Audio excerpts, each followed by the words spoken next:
Hi everyone, my name is Dacha Thurber. I'm a four-year senior and a day student from Exeter, New Hampshire.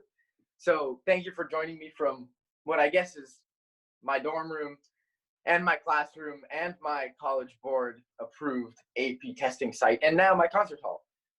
Today I will be playing the fifth Caprice of Niccolo Paganini. Paganini was an Italian violinist and composer in Italy at the beginning of the 19th century.